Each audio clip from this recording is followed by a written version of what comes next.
Assalomu alaykum, hurmatli deputatlar, tumanimiz faollari, Ilhom aka. Bugun yig'ilishimizda demak viloyat hokimining jamoat va diniy tashkilotlar bilan aloqalar bo'yicha o'rinbosari Ilhomjon Nizamidinovich Arzikulov ishtirok etmoqdalar.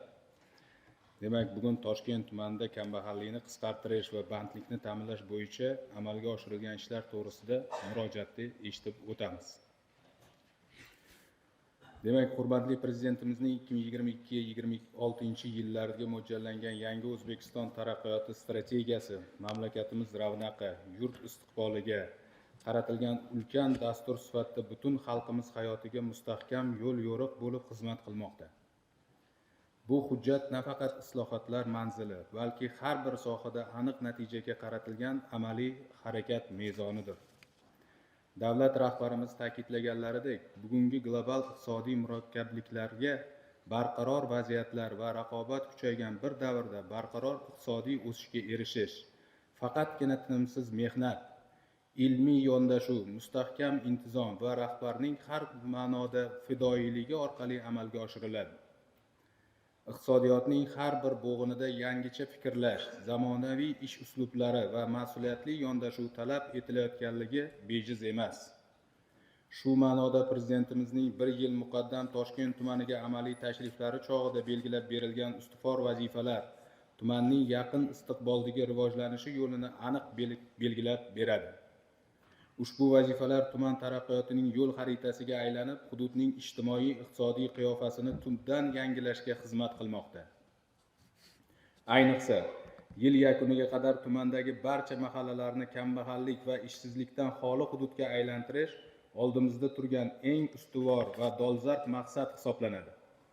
Buning uchun har bir mahallada aholi muammolarini o'rganish, manzilli ko'mak berish, yangi ish o'rinlarini yaratish va odamlarning iqtisodiy faolligini oshirish kabi chora-tadbirlar bosqichma-bosqich amalga oshirilmoqda. Shubhasiz, bunday ulug' maqsadga erishishda har bir rahbarning mas'uliyati, har bir fuqaroning faolligi va jipsligi og'irni yengilga, murakkabni osonga aylantiradi. Yangi O'zbekistonning barqaror kelajagi aynan shu hamjihatlik va mislsiz sa'y-harakatlar ila barpo etiladi. Mana shu umumiy maqsad va mas'uliyat barchamizni yanada o'zaro hamkorlikka, hozirgi kunda yurtimizda amalga oshirilayotgan islohotlarning har bir yo'nalishi doimiy e'tibor va ishchilikni talab qilib qoladi. Hurmatli deputatlar, yig'ilish qatnashchilari, tumanimiz faollari, ruxsat bersangiz, dastlab mana shu topshiriqlar ijrosi yuzasidan axborot bersam. Kambag'allikni qisqartirish va aholini daromadini oshirish yo'nalishida 2025 yil 1-noyabr holatiga 1647 ta kambag'al oilalar reyestriga kiritilib, ularga 13 mingdan oshiq har xil xizmatlar ko'rsatildi. Qizil ular toifaga ajratilganda qizil va sariq toifaligini oladigan bo'lsak, qizil toifada 291 ta oila. Bular ya'ni keksa, parvarishga muhtoj, boquvchisini yo'qotgan, nogiron yoki og'ir kasalligi bor oilalar. Sariq toifaga kiradiganlar 1085 ta oilani tashkil etib, bular barqaror daromadga ega bo'lmagan, jon boshiga oylik daromadi 669 ming so'mdan past oilalardir. Shundan daromadli mehnatga jalb qilishda yanvar-noyabr oylarida individual rejalar asosida 1611 ta oilaga, kambag'allikdan chiqarishga qaratilgan 1751 ta xizmatlar ko'rsatildi. Bunda 560 nafar doimiy ishga joylashtirilgan, 480 nafariga kredit va subsidiyalar ajratilgan, 597 nafariga tadbirkorlikka jalb qilingan va 114 nafari kasb-hunarga o'qitilgan. Biroq mahallalar kesimida tahlil qilganimizda ayrim mahallalarda 11 oylik ko'rsatkichlar achinarli holatda. Birinchisi, tumandagi 345 ta kambag'al oilalarga viloyat va tuman darajasidagi biriktirilgan 69 nafar rahbar faoliyati o'z samarasini ko'rsatdi.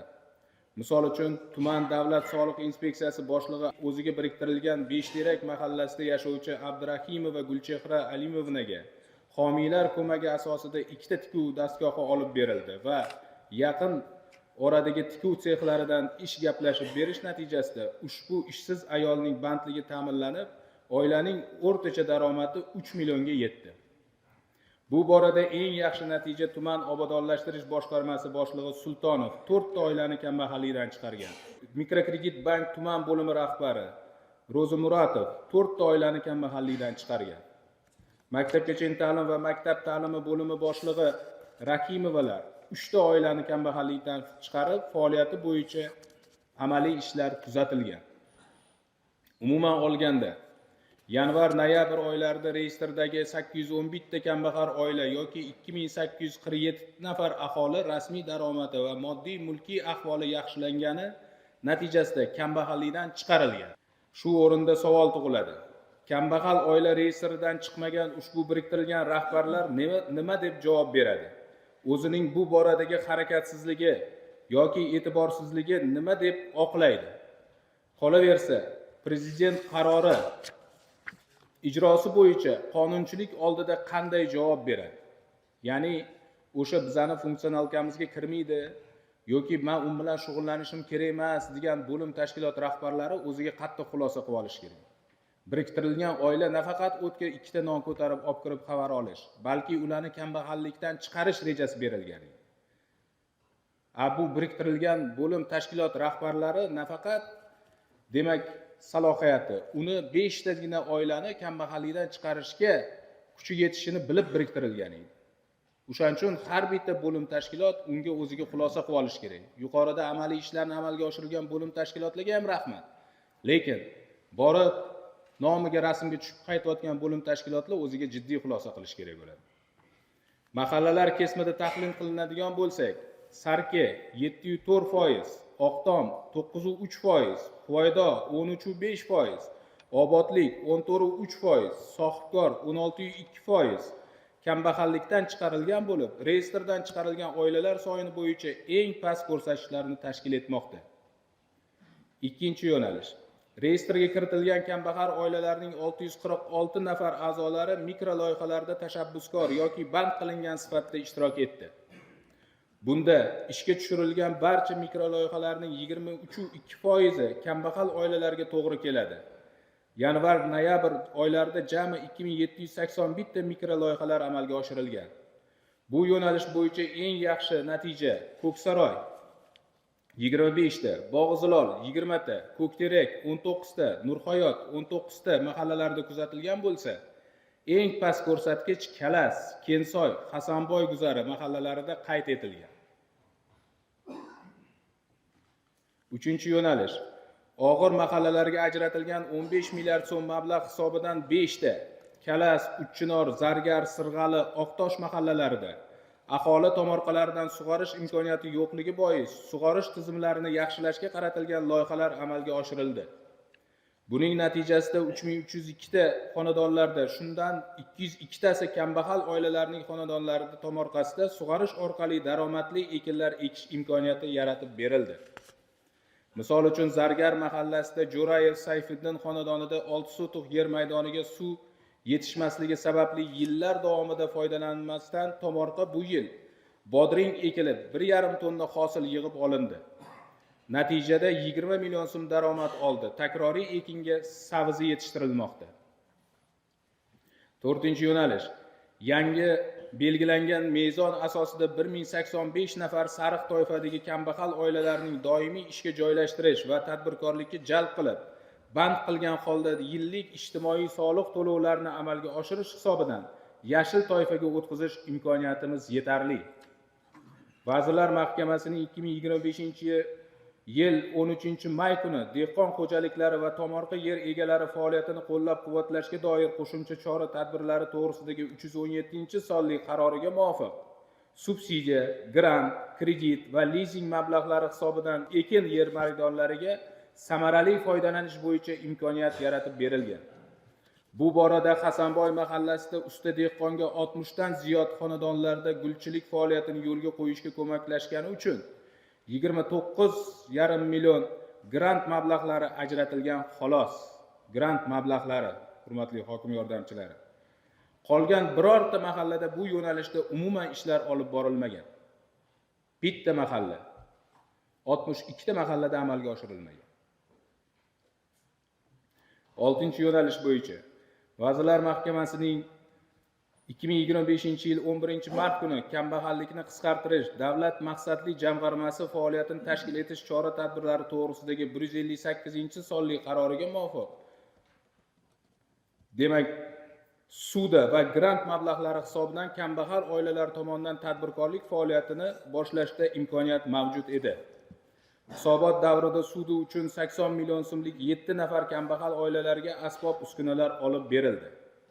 Bu borada faqatgina Nurhayot, Sohibkor, Tinchlik, Huvaydo, Diydor mahallalarida kambag'al oilalarga sudalar ajratilgan. Demak, Nurhayot, Sohibkor, Tinchlik, Huvaydo, Diydor mahallalarida. Qolgan birorta mahallada suda ajratish ishlari hanuzgacha boshlanmagan. 7-dan, tumanda 31.815 nafar, 128% aholining daromadli mehnat bilan band qilinganligi kambag'allikni qisqartirishda o'z ta'sirini ko'rsatdi. Xususan, investitsiya loyihalari hisobiga 842 ta, 131%, aholini doimiy ishga joylashtirish va tadbirkorlikka jalb etish hisobiga 11.430 ta, 163%, qishloq xo'jaligida 18.088 ta, 110% hamda qurilish yo'nalishida 1.455 ta, 163%. Biroq yaratilgan ish o'rinlari yo'nalish sohalar va mahallalar kesimida tahlil qilinganda, jami bajarilgan rejaning 80% dan ortig'i o'zini o'zi band qilish orqali ta'minlanganligi ma'lum bo'ldi. Bu kamchilik 19 noyabr kuni davlat rahbari boshchiliklarida o'tkazilgan video selektor yig'ilishida ham o'zingizlar eshitdinglar, qattiq tanqid ostiga olindi. Juda qattiq. Vaholanki shuncha tuman, shuncha shahar, haligi Toshkent tumanini salohiyati mashta o'tirgan zaldagi hammaga ma'lum. Hammaga ma'lum. Lekin shuncha salohiyatimiz bo'lib, shuncha imkoniyatimiz bo'lib, ushbu yo'nalishda achchiq haqiqat 80% dan ortiq bandligi ta'minlangan aholimizni o'zini o'zi band qilgan deb e'tirof etilgan. Boshqacha qilib aytganda, tadbirkorlikni rivojlantirish va aholini doimiy ish o'rinlari bilan ta'minlashga yetarli darajada e'tibor qaratilmaganligi natijasida ish o'rinlari rejasi 80% dan ortig'i o'zini o'zi band qilish orqali bajargan. Bular 11 ta Sarke, Oydin Hayot, Qorasaroy, Gultepa, Kalas, Bahor, Darxon, Beruniy, Cho'lachi, Xiyobon, Zaxariq mahallalarida qayd etilgan bo'lsa, 50% dan ziyodi 31 ta mahallada xuddi shunday takrorlangan. 50% dan yuqorisi Shirin, Beshterak, Uchchinor, Sohibkor, Qirariq, Majnuntol, Rahbarobod, Alisher Navoiy, Qushqo'ndi, Zargar, Ko'ksaroy, Diydor, Yangi Hayot, Obodlik, Zarbdor, Oltintepa, Oqtom, Sirg'ali, Tinchlik, Kensoy, Avliyota, Uchsada, Ko'xunur, O'rikzor, Iqbol, Halimkov, Ma'rifat, Shamsobod, Nurhayot, Oqtosh, Qorabo'rik mahallalari hissasiga to'g'ri keladi.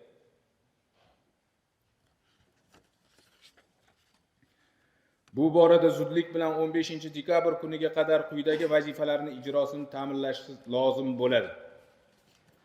Birinchidan, tuman soliq inspeksiyasi Abduvaliyev departament bandlik va boshqa mutasaddi tashkilotlarni jalb qilgan holda yashirin iqtisodiyotda konvert usulida oylik olayotgan dastlabki hisob-kitoblarga ko'ra 2000 ga yaqin norasmiy band bo'lganlarni legallashtirish hamda tadbirkorlik faoliyatini boshlagan, lekin hali ro'yxatdan o'tishga ulgurmagan subyektlarni dastlabki hisob-kitobimizga ko'ra 150 nafar, faoliyatini qonuniylashtirish hisobiga 500 nafar ishchini doimiy ish o'rinlariga rasmiylashtirishi lozim bo'ladi. Ikkinchidan, tuman kambag'allikni qisqartirish va bandlikka ko'maklash bo'limi Nurmurodov mahalladagi har bir hokim yordamchilari noyabr oyidagi 10 taga qo'shimcha ravishda yana 5 nafardan jami 945 nafar doimiy mehnat bilan band qilish shart bo'ladi. Uchinchidan, tuman qishloq xo'jaligi bo'limi Oqiljonov hisobotlarda 3 nafar ishchi ko'rsatgan qishloq xo'jaligi korxonalarini normativ me'yori bo'yicha gektardan kelib chiqib, ishchilarni rasmiylashtirish choralarini ko'rish talab etiladi. Dastlabki hisob-kitoblarga qaraganimizda 2,5 mingta. O'shaning uchun mana mashta mahalla raislari ishtirok etayotgandan foydalanib bir narsa aytamanki, esingizda bo'lsa, o'sha mahallalar hududidagi demak, fermer xo'jaliklariga ham o'zingizlar kirishinglar kerak deb ta'kidlab o'tganimiz sababi mana shu yerda yotibdi. 20 gektar, 30 gektar, 50 gektar, 100 gektar yeri bor, lekin hisobotini ko'rib qaraydigan bo'lsak, 3 donadan ishchi oformit qilib qo'ygan. 3 donadan. Oldin dalalarimizda qishda ish bo'lmasdi, boshqa narsa bo'lmasdi, lekin bugungi kunda, hurmatli raislar, o'zingizlarga sir emas, yil 12 oy dalada ish bor. Yil 12 oy. Mana dekabr kelishiga qaramasdan hozir uzumlarni ko'mish ishlari ham dalalarda davom etyapti. Qanaqa qilib u ikkita ishchi bilan 100 gektar yer eplaydi? Qanaqa qilib 10 gektar yer eplaydi? O'shaning uchun men ko'p aytardimki, topshiruv shunaqa bo'ladi, mahalla raislariga fermerlarni quloq soldirishga da'vat qilish shart. Tushuntira oldimmi? Ular kirmaydi. Men hozir territoriyasiga kiradigan bo'lsam, so'rasam, mahallani balansida, gektarida o'sha yer ham o'tiribdi. Deputatlarimizni, demak, saylangan uchastkasida o'sha gektar o'tiribdi, aholi soni ham o'tiribdi, yer uchastkasi ham o'tiribdi. Lekin biror bir deputat, biror bir mahalla raisi uni chaqirsa, ular qaysidir anaqalarga qarab, yo bo'ysingisi kelmaydi, yo quloq solgisi kelmaydi. Keyingi fermerlik kuni yig'ilishida, demak, kun tartibiga mana shu masalani alohida obsujdeniyasini kirg'izish kerak bo'ladi. Alohida. Shunaqa tizim qilamizki, fermerlarni o'zi hozir tayyorgarlik ko'ryapmiz. Fermerlar ham keladi. Mahalla raislari ham keladi. Fermerlarni mahalla raislarini qo'liga tutqizib beraveramiz. Tushunarli? Quloq solish shart. O'sha mahalladami? Quloq solish shart. Bular biladi. Ish bilan ta'minlanmaganligini biladi, ishsizlarni biladi, qo'lidan nima ish kelishini biladi qishloq xo'jaligida. Fermerlarga o'zi agar bu tizimni yurg'izib yorsak, avvalambor ish o'rinlarini doimiyga aylantirib olamiz. Ikkinchidan, fermerlarning o'ziga ham qulay shu, prosta sezmayapti. Chunki bular o'sha bu otasi dehqon bo'lgan, onasi dehqon bo'lgan, qo'lidan mana bu narsani ekish yoki yetkazish, parvarish qilish qo'ldan keladi deb bular patskasiga aytadi. Tushunarli? O'tiringlar. Demak, yuqoridagi aytilgan muddatlarda, ya'ni 15-dekabrga qadar 500 nafar ishchilarni doimiy sifatida hisoblarda aks ettirish lozim bo'ladi. 4-dan, tuman qurilish bo'limi Bazarbayev qurilishda norasmiy ishlayotgan ishchilarni 200 nafarini doimiy ishchi sifatida rasmiylashtirish lozim bo'ladi. 200 ta emas bu yerda. 1000 tani qilsak bo'ladi. 1000 tani. 2 million 5000 ta kvartira topshirilyapti. 2 million kvadrat qurilish ob'yemi bor. Qanaqa qilib bu yerda ish o'rinlari bo'lmasligi mumkin? Bunaqa bo'lishi mumkin emas. Avvalambor hisob raqamini, ya'ni yuridik adresini Toshkent tumaniga olib kirish tartibini joriy qilish kerak Bazarbayev. Ikkinchidan, ishchilarni hajmi, bajargan summasi ma'lum soliqdan olsa, berayotgan отчети ma'lum soliqdan olsa, uni qanaqa qilib u deylik bitta xonadon 600 talik, 400 talik xonadonni 4 kishi quradi. Qani o'tdagi ish o'rni? Ushbu narsani nazoratga olasiz. Umuman olganda, tijorat banklari tomonidan aholi bandligini ta'minlash, tadbirkorlik tashabbuslarini qo'llab-quvvatlash va kambag'allikni qisqartirish bo'yicha oilaviy tadbirkorlik dasturlari doirasida ham yetarli miqdorda moliyaviy resurslar ajratib berilmoqda. Biroq, oilaviy tadbirkorlik dasturi doirasida ajratilgan kreditlar bo'yicha 1-noyabr holatiga muammoli qarzdorlik, ya'ni NPL hajmi 5,5 milliard so'mni 27,5% tashkil etmoqda. Bu demak, mahalla raislaridan ham iltimos bo'ladi, o'sha mahalla yettiligi bu masala bo'yicha hali profilaktika inspektorlari bilan ham yig'ilish qilib olamiz. Shunaqa nima bo'ladiki, NPL oshib ketyapti, kreditni qaytarmayapti. Hozir men pastda aytaman, nima oqibatlarga olib keladi. Kredit qaytarilmayapti, ko'payib ketgan. Kamaytirganimiz evaziga berganimiz evaziga yana ko'paygan. Ushbu masalani ham nazoratga olish kerak bo'ladi. Ma'lumot uchun, joriy yil boshidagi mavjud 4,9 milliard so'm muammoli kreditlarni 2,1 milliard so'mi so'ndirildi va 1,6 milliard so'm miqdorida yangi muammoli kredit qarzdorliklari yuzaga kelishi natijasida yil boshiga nisbatan 431 million so'mga kamayishiga erishildi. Mahallalar bo'yicha dastur doirasidagi muammoli NPL kreditlari ulushi Sarke mahallasida 11 ta 154 million so'm. Jami kredit qoldig'iga nisbatan 69%. Gultepa mahallasida 15 ta yoki 208 million so'm. Jami kredit qoldig'iga nisbatan 62%. Kalasda 21 ta 391 million so'm. Jami 60% bo'lib, nafaqat tumanda, viloyat ko'rsatishidan ham yuqori. Demak, Sarke, Gultepa, Kalas qattiq xulosa qilish kerak. Viloyat darajasida namoyon bo'layotgan. Bir narsani bilib olinglar, hokim yordamchilari, hurmatli yig'ilish qatnashchilari. Qaysiki ko'rsatkich viloyat darajasidan yuqori bo'lsa, demak u hurmatli prezidentimizning o'tkazadigan yig'ilishlarida albatta spravka qilib beriladi. Mana sizlarga orientir. Mana shu mahallalar tayyor. Keyingi yig'ilishga yana.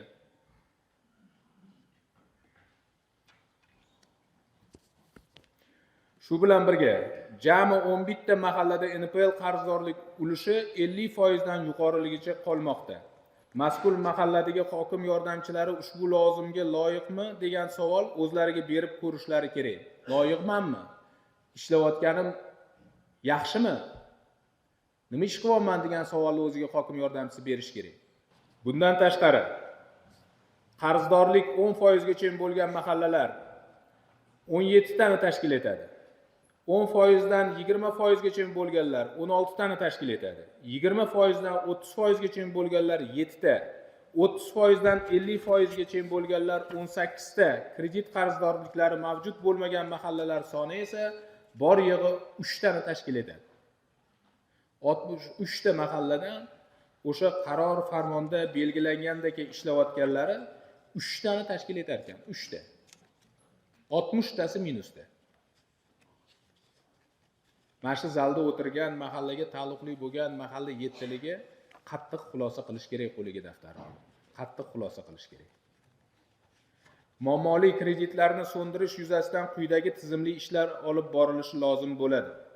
Muammoli kreditlar ulushi eng yuqori bo'lgan 5 tadan mahallalarga tijorat bank rahbarlari va ularning o'rinbosarlari va qolgan mahallalarga mahalla bankirlari mas'ul etib biriktiriladi.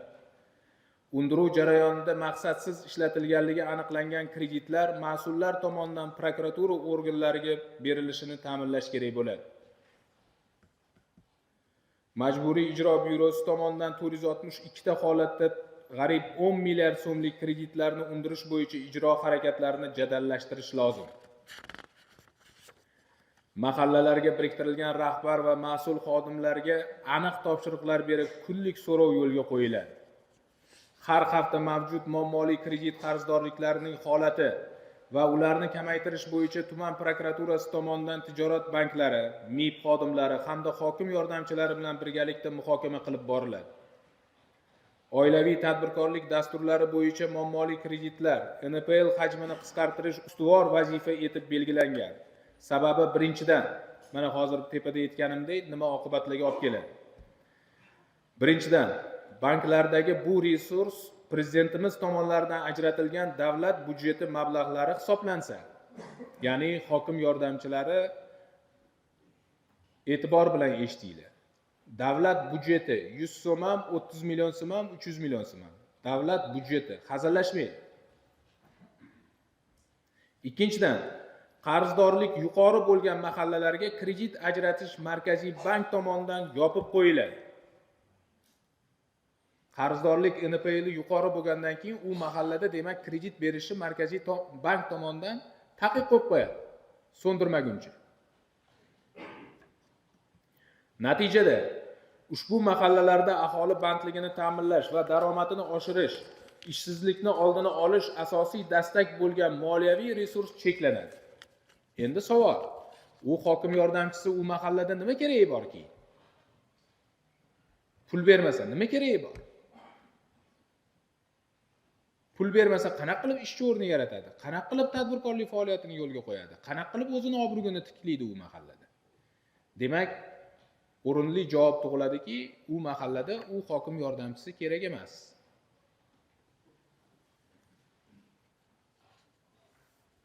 Bugungi kunda reyestrdagi oilalarni daromadini oshirish uchun bir qator imkoniyatlarimiz mavjud. Birinchidan, tumanda tadbirkorlikni rivojlantirishga 690 million so'm mablag' ajratilgan. Shuningdek, ushbu mablag'lar hisobidan har bir mahallalarda kamida 6 tadan kambag'al oilalar, jami 378 ta oilalarga suda mablag'lari ajratilishi orqali oilalarda tadbirkorlik faoliyati yo'lga qo'yiladi. Masalan, Shirin mahallasidagi reyestrdagi oila 17 million so'm mablag' evaziga elektr skuter olib berildi. Natijada ushbu oila bugungi kunda daromadli mehnat bilan band bo'lmoqda. Bu borada mahalladagi hokim yordamchilari aholi o'rtasida ham targ'ibot ishlarini kuchaytirishi lozim bo'ladi. Ko'pchilik bilmaydi bunaqa imkoniyatlar borligini. Kambag'al oila a'zolariga o'z faoliyatini boshlash uchun zarur bo'lgan asbob uskunalarni xarid qilishga baz va hisoblash miqdorini 50 baravarigacha 6 oydan 3 yilgacha muddatga foizsiz suda ajratiladi. U bor mexanizm. Ikkinchidan, har bir mahallada kamida 4 tadan kambag'al oilalarga subsidiya asosida jami 252 ta oilalarga tadbirkorlik faoliyati yo'lga qo'yilib, aholini daromadini oshirish imkoniyati mavjud. Tuman kambag'allikni qisqartirish va bandlikka ko'maklash bo'limi Nurmurodov hokim yordamchilari bilan birgalikda aholini tadbirkorlikka yo'naltirish choralarini ko'rish shart. Uchinchidan, har bir mahallada reyestrdagi 5 tadan oilalarga tijorat banklari tomonidan imtiyozli kreditlar ajratish orqali 315 ta oilani daromadini oshirish imkoniyatimiz mavjud. Xalq banki Abdullayev, Mikrokredit bank Ro'zimurodov birgalikda 15 dekabrga qadar kredit ajratish orqali 315 ta oilalarni tadbirkorlikka yo'naltirish choralarini ko'rish kerak bo'ladi. O'tiringlar. To'rtinchidan, bugungi kunda tumanda faoliyat olib borayotgan korxona va tashkilotlar jami 1912 ta vakant ish o'rinlari mavjud. Mavjud korxonalarimizda demak 1912 ta vakant ish o'rinlari mavjud. Ushbu vakant ish o'rinlariga reyestrdagi oilalarni 843 nafari mehnatga loyiqatli oila a'zolarini rasmiy bandligini ta'minlashimiz mumkin. Barcha mas'ullar, biriktirilgan rahbarlar tuman kambag'allikni qisqartirish bandlikka ko'maklash bo'limi hokim yordamchilari bilan birgalikda yil yakuniga qadar kambag'al oilalarni ishsiz oila a'zolarini bandligini ta'minlash choralarini ko'rish kerak. 5-dan, tumanda infratuzilma va ijtimoiy barqarorlik jamg'armasining 1 milliarddan ortiq mavjud mablag'lari hisobidan mahallalarni qizil toifadagi kamidan bittadan oilalariga 5 kilovatgacha bo'lgan quyosh panellarini o'rnatish bo'yicha moliyaviy manbaga egamiz. 1 milliard pul bor. Demak, qizil toifadagi oilalarga 5 kilovatgacha quyosh panelini o'rnatish imkoniyatimiz bor. Ushbu yo'nalishda Inson ijtimoiy xizmatlar markazi, mahalla uyushmasi, tuman bo'limi rahbari yil yakuniga qadar belgilangan tartibda quyosh panellari o'rnatish choralarini ko'rish kerak bo'ladi. Viloyat hokimimiz 25 noyabrdagi o'z murojaatlarida tuman shaharlarda kambag'allik reyestridagi oilalarga quyosh panellarini o'rnatib bersa, viloyatdan ham bittadan quyosh paneli qo'yib berishga tayyormiz deganlari ham e'tiborga qaratib, to'g'ri ma'noda bundan unumli foydalanishimiz kerak. 6-dan, reyestrdagi oila a'zolariga xususiy korxonada ishlab, ularga rasmiy oylik maoshi rasmiylashtirmaslik yoki haqiqiy oylikni pasaytirib ko'rsatish holatlari uchramoqda. Aniq misol, Zargar misolidagi tuman hokimining o'rinbosarlaridan biriga biriktirilgan oila boshlig'i haqiqatda 4 million so'm oylik maoshi olsa-da, 4 million so'm qo'liga oladi. Hisobotlarda 2 million so'm etib ko'rsatilishi va oilaning har bir a'zosiga to'g'ri keladigan oylik daromad belgilangan 669 ming so'mdan past bo'lganligi natijasida oila kambag'allik reyestriga kirib qolgan. Unaqa holatlar ham ko'p. Hokim yordamchilari o'sha kambag'al oilalarga biriktirilgan vakillar, bo'lim tashkilot rahbarlari va mahalla raislari. Unaqa holat ham ko'p. Ishlaydi, nasamim deylik 4 million so'm oylik oladi, lekin hujjatda o'sha 2 million so'm oylik ko'rsatib qo'ygan. Bizda u kambag'allikdan chiqmay turadi, chunki ofitsialniy oyligi 2 million bo'lgandan keyin jon boshiga 669 ming so'mdan kam chiqadi. Mana bunga ham xulosa qilish kerak. Bu bitta misol. Lekin bu 63 ta mahallamizda yo'q degani emas. Jami band bo'lganlarni agar ko'tarsanglar, men o'zim iqtisod sifatida aytamanki, 30% mahallalarda shunaqa kriteriya chiqadi. 30%. Ichiga kiringlar. Shuni o'zi bilan kambag'allikdan chiqarish rejasini bajarsa bo'ladi, anaqa, azam. Shuni o'zidan chiqarsa bo'ladi. 30% ga boradi, agar undan oshuv bo'lmasa. Chunki oylikni shunaqa nachисление qiladi, naqdda ko'proq beradi. Oylik qancha ko'payib ketsa, u demak, uni kriteriyalari bor, soliq bilan ishlash kerak bo'ladi. Ishlash kerak. O'tir. Korxona rahbariga qo'yilgan qonuniy talablar va olib borilgan tushuntirish hisobiga ishchiga haqiqiy oylik maoshi hisoblandi va oila yashil toifaga o'tkazilib, reyestrdan chiqarilmoqda. Hisob kitoblarimizga ko'ra 150 ta oilani aynan shu yo'l orqali reyestrdan chiqarish imkoniyatimiz mavjud. Bu borada tuman soliq inspeksiyasi boshlig'i Abduvaliyev kambag'al oilalardagi konvert usulida oylik olib ishlab kelayotgan a'zolarini oyliklarini rasmiylashtirish, boshqacha so'z bilan aytganda ish o'rinlarini legallashtirish choralarini ko'rish lozim bo'ladi. 7-dan tumandagi 345 ta kambag'al oilalarga viloyat va tuman darajasida biriktirilgan 69 nafar rahbarlarni 6 oy davomida biriktirilgan oilalarining kambag'allikdan chiqarishni amaliy choralarini ko'rish kerak bo'ladi. Faqat biriktirildi emas, men yuqorida ham aytdim, demak uni kambag'allikdan chiqarish chorasini ko'rish kerak. Borib rasmga tushib kelib yoki ikkita nom bilan emas siylash. Barcha bo'lim tashkilot rahbari va ularning o'rinbosarlari o'z zimmasiga olgan vazifalarni sidqidil bilan bajarib, natija ko'rsatadigan vaqti ham, muddati ham keldi, vaholanki o'tib ketdi. Kambag'allikdan farovonlik sari shtabi rahbari Rixsiyev 10 dekabrga qadar har bir rahbarning bu boradagi yillik ish faoliyatini tahlil qilib, belgilangan vazifalarni bajarmaganlar bo'yicha keskin chora ko'rish yuzasidan taklif kiritish kerak. Mana shu yil demak, mana ko'rdik, shuncha harakat qilyapmiz va yuqoridagi e'tirozlardan kelib chiqib, mana shu yil iqtisod kompleksiga sinov yili qilamiz. Bir oy oldimizda bor. Demak, 10 ga chapga sortirovkasini qilamiz. Mana shu yil oxirgi oy, mana shu dekabr oxirgi oy. 25-da o'tirib, hammasini bitta-bitta hokim yordamchisidan tortib bo'lim tashkilotlar, iqtisod kompleksi va biriktirilgan rahbarlarni demak analizini qilamiz. Bunaqada ish yurmaydi. 2026-yilda yuqorida aytilgan darajadagi torta olmaymiz. Kelishdiki? O'tiring. Ushbu sanab o'tilgan yo'nalishlarda to'g'ri ish tashkil etib, kunlik so'rovni amalga oshirsak, viloyat hokimi tomonidan yil yakunigacha tumanimizda belgilab berilgan kambag'allik darajasi amaldagi 207% dan 0.9% gacha tushish imkoniyatlarimiz bor. Tijorat banklari tomonidan O'zbekiston Respublikasi Prezidentining 2024-yil 23-sentyabrdagi kambag'allikdan farovonlik sari dasturini amalga oshirish bo'yicha birinchi navbatdagi chora-tadbirlar to'g'risidagi 330-sonli qaror ijrosini ta'minlash maqsadida kambag'al oilalar reyestriga kiritilgan oilalarga imtiyozli kredit ajratish orqali ularni ijtimoiy va moddiy qo'llab-quvvatlash belgilangan.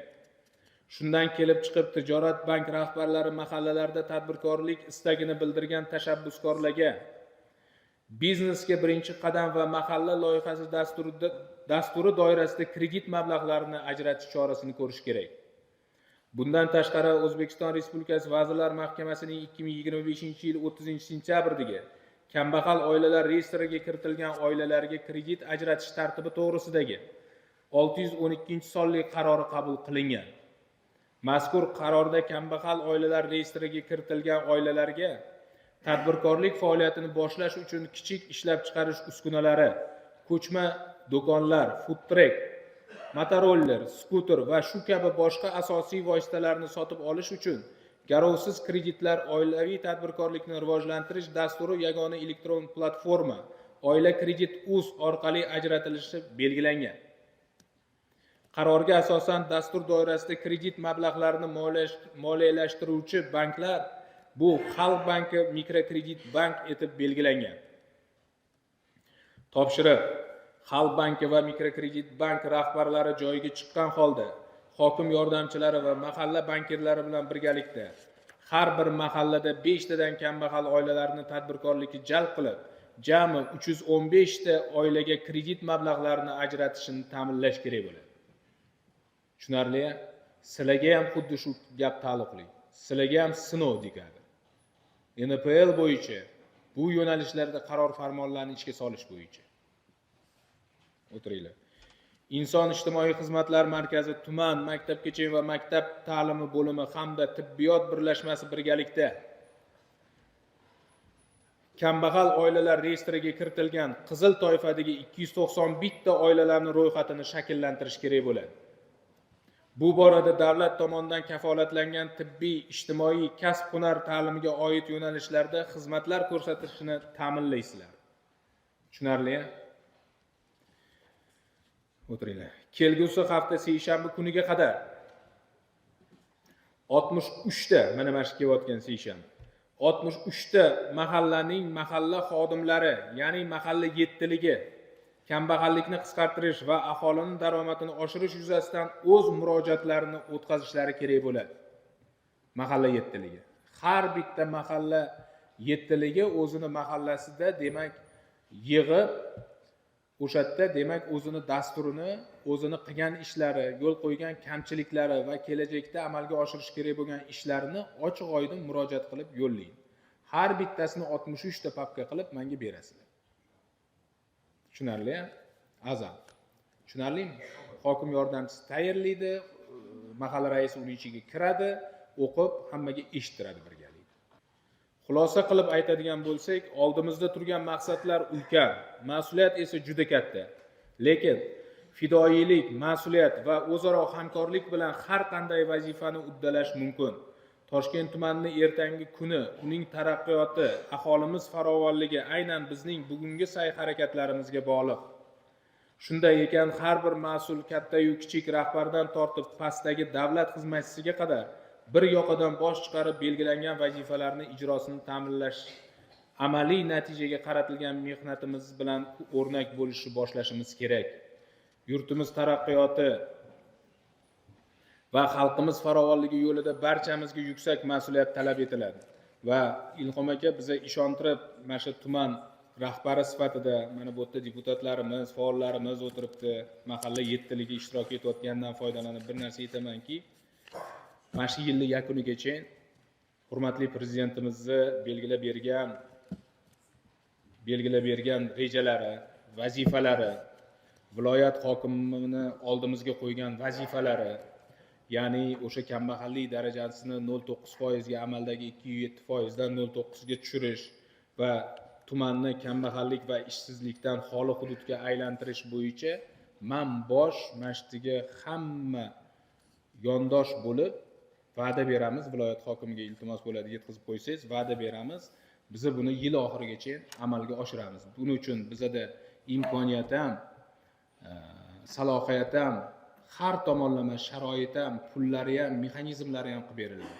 Ayrim holatlarda shunaqa mexanizmlari ham borki, mablag' bor, uni o'zlashtirib ulgurmayapmiz. Mablag' bor, uni berib ulgurmayapmiz. Ish bor, qilib ulgurmayapmiz. Yoki qilmayapmiz desak to'g'riroq bo'ladi. O'shaning uchun biz o'zgaramiz. O'sha tanqiddan keyin ham o'zgarib, men va'da beraman, mana shu dekabr oyini yakuniga qadar umuman yil ham yopiladi va oldimizda bir oy bo'lishiga qaramasdan 25-dekabrda biz demak o'zimizni oldimizga qo'ygan vazifalarni bajarib joyiga qo'yamiz. Shuni iltimos bo'ladi, mana shu hammamizni nomimizdan yetkazib etib qo'ysak. Kelishdiga hamma bilan.